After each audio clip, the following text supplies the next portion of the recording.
आदरणीय सभापति जी, हर बार एक ही गाना गाया जाता है। समाज के कुछ वर्गों को भड़काने के लिए बिना हकीकतों को ऐसे वाक्य बोल दिए जाते हैं। मैं जरा देश के सामने कुछ हकीकतें बोलना चाहता हूं और मुझे विश्वास है मीडिया इस ऐसे विषयों पर जरा डिबेट कर ले ताकि पता चले। आदरणीय सभापति जी, यहां पर सरकारी कंपनियों को लेकर हम पर भांति भांति के आरोप लगे। क्या क्या आरोप लगाए जा रहे हैं? सिर पैर माथा कुछ नहीं, बस लगाते चलो। अब देखिए, देश को याद है मारुति के शेयर का क्या खेल चल रहा था। उस जमाने में हेडलाइन बना करती थी, मारुति शेयर का क्या चल रहा है। मैं उसकी गहराई में नहीं जाना चाहता हूं, उनको वहां तक पानी पहुंचेगा कि शायद यहां पर करंट लग जाएगा, इसलिए मैं वहां तक जाना नहीं चाहता। आदरणीय सभापति जी, आदरणीय सभापति जी, देश को जानना जरूरी है। आदरणीय सभापति जी, मैं तो आजाद भारत में पैदा हुआ हूं, मेरे विचार भी आजाद हैं और मेरे सपने भी आजाद हैं। जो गुलामी की मानसिकता को जीने वाले हैं, उसके बाद और कोई चीजें नहीं है, वही पुराने कागज लेकर के घूमते रहते हैं। आदरणीय सभापति जी, कांग्रेस ने कहा कि हमने पीएसयू बेच दिए, पीएसयू डुबो दिए, भांति भांति की बातें यहां सुन और वरिष्ठ लोगों के मुंह से सुन रहा था। याद कीजिए, बीएसएनएल, एमटीएनएल को बर्बाद करने वाले कौन थे? वो कौन सा कालखंड था जब बीएसएनएल, एमटीएनएल बर्बाद हो चुके? जरा याद कीजिए, एचएएल, उसकी दुर्दशा क्या करके रखी थी, बर्बादी। और जाकर के गेट पर भाषण देकर के 2019 का चुनाव लड़ने का एजेंडा तय होता था एचएएल के नाम पर। जिन्होंने एचएएल को तबाह कर दिया था, वो एचएएल के गेट पर जाकर के भाषण झाड़ रहे थे।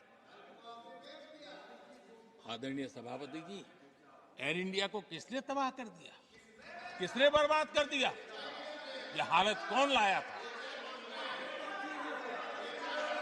कांग्रेस पार्टी और यूपीए ये 10 साल की उनकी बर्बादी से मुंह नहीं मोड़ सकते। देश भली भांति जानता है। और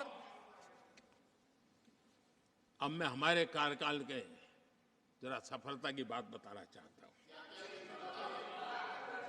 आदरणीय सभापति जी, आज जिस बीएसएनएल को आपने तबाह करके छोड़ा था ना, वो बीएसएनएल आज made in India 4G, 5G उस तरफ आगे बढ़ रहा है और दुनिया का ध्यान आकर्षित कर रहा है। आदरणीय सभापति जी, एचएएल के लिए इतने भ्रम फैलाए, आज रिकॉर्ड मैन्युफैक्चरिंग एचएएल कर रहा है, रिकॉर्ड रेवेन्यू जनरेट कर रहा है एचएएल, जिसको लेकर के इतने जो होले चलाए। और कर्नाटका में एशिया की सबसे बड़ी हेलीकॉप्टर बनाने वाली कंपनी एचएएल बन गई। कहां छोड़ा था, कहां जाके लगाया, हमने पहुंचाया। आदरणीय सभापति जी, एक कमांडो यहां नहीं है, एलआईसी को लेकर भी पता नहीं कैसे कैसे बड़े विद्वत्तापूर्ण बयान देते थे। एलआईसी का ऐसा हो गया, एलआईसी का वैसा हो गया, एलआईसी का यूं हो गया। जितनी गलत बातें एलआईसी को लिए बोलनी चाहिए बोली। और तरीका यही है, किसी को बर्बाद करने, अफवाह फैलाओ, झूठ फैलाओ, भ्रम फैलाओ। और टेक्निक वही है, गांवों में किसी का बड़ा बंगलो हो, लेने का मन करता हो, लेकिन हाथ ना लगता हो तो फिर हवा फैला देते, ये भूतिया बंगला है। यहां जो जाता है ऐसी हवा फैला देते, कोई लेता नहीं, फिर पैदा करके लपक लेते। एलआईसी एलआईसी क्या क्या चलाया।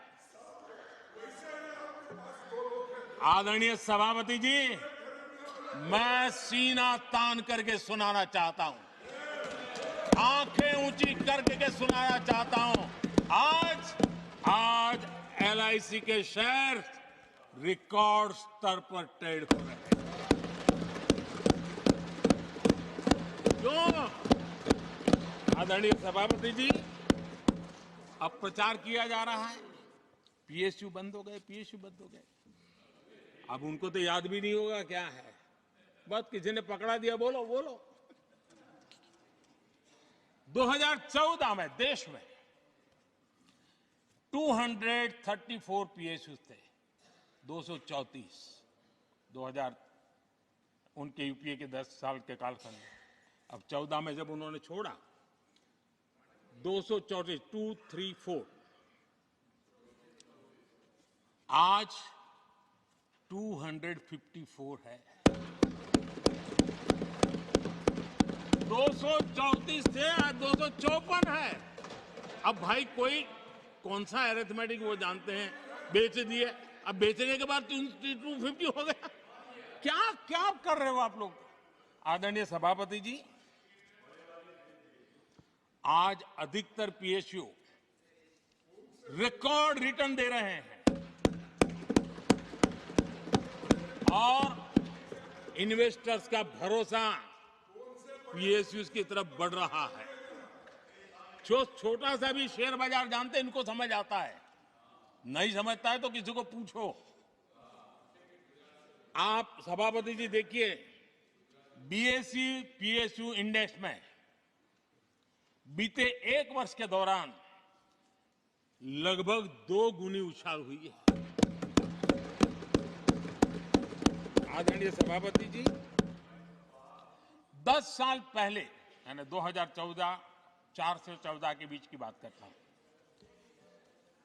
पीएसयू का नेट प्रॉफिट करीब करीब 1.25 लाख करोड़ था और इस 10 वर्ष में पीएसयू का नेट प्रॉफिट 2.5 लाख करोड़ है।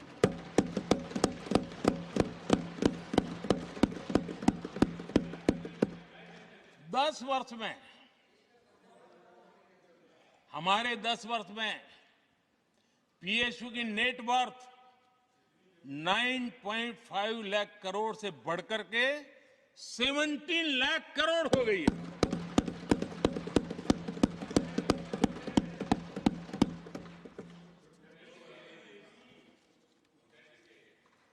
आदरणीय सभापति जी, इनका हाथ जहां भी लगता है ना, उसका डूबना तय हो जाता है और उससे यही दशा करके उन्होंने छोड़ी थी। हम मेहनत करके इतनी बाहर लाए, इतनी प्रतिष्ठा बढ़ी है। आपको खुशी होनी चाहिए, भ्रम मत फैलाइए, बाजार में हवा ऐसी न फैलाइए कि देश के सामान्य निवेशक के मन को उलझन में आ जाए। ऐसा काम आप नहीं कर सकते।